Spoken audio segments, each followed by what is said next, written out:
On that day, "A big typhoon is coming," my father declared, returning home early from work.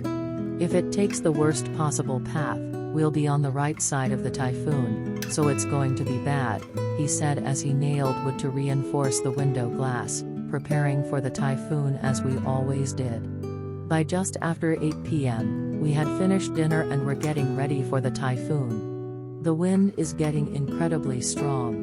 The house might collapse," he worried more than usual about the house falling apart and started to prepare. He stacked futons about a meter high in a U-shape in front of the dresser to create a bunker-like structure, and all 5 of us got inside. My brother and I had packed our clothes in plastic bags and were wearing our backpacks. My father, preparing for the house to collapse, had a hammer hanging from his waist. My mother had a flashlight at her waist. The wind grew stronger and, when my father went around the house to check, he called me to help hold the windows.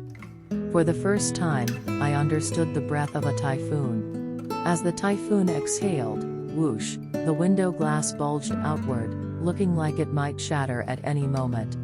Rather than holding it down, it felt more like we were pulling on the window muttons to prevent them from flying away, which was extremely difficult due to the ferocious wind. "It's no use. The house is going to collapse. Get under the futons," he said, and I quickly returned to where my grandmother and brother were. Right after that, "What's that noise?" "It's water," my father exclaimed. At the front door, water began trickling in through the threshold, dribbling onto the earthen floor. "We can't stay in the house with the water. Let's escape to a Kiva shrine at the back," he decided. As he lifted my bent-backed grandmother onto the top tier of the closet, my mother carried my first-grade brother on her back, and my father led me by the hand to the front door. When he opened the sliding door, the murky water reached up to his chest in an instant. "Oh," was all he could say as he grabbed the post of the sliding door to support himself.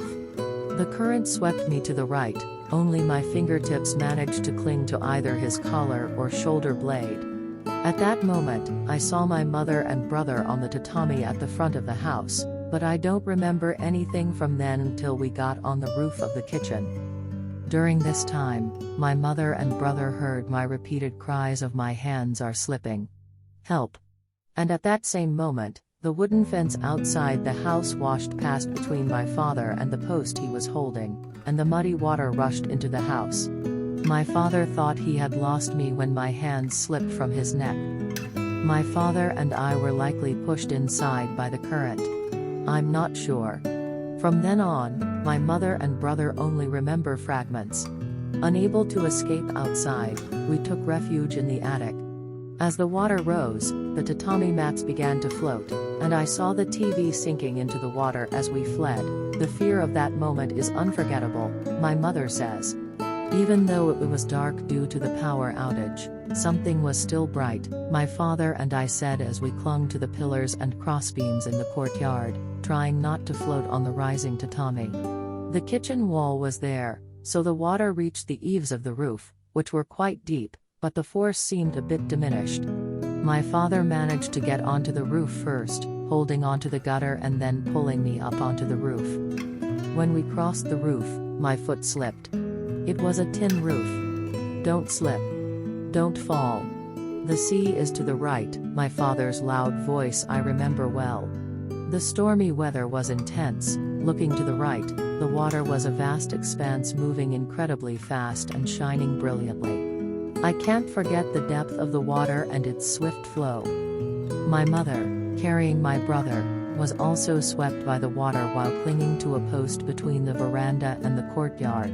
My brother recalled, "At that time, I was really uncomfortable squeezed between Kamo-san and our mother's shoulders." After seeing me on the roof, my mother managed to get there, clinging to something until my father pulled her up. My father told her to get on the roof too, but she said, "It's okay. I'm fine here. I can't go on." I thought I heard my mother say she was going to die from that moment on, and I kept screaming, "Help! Help!" But I don't remember anything after that.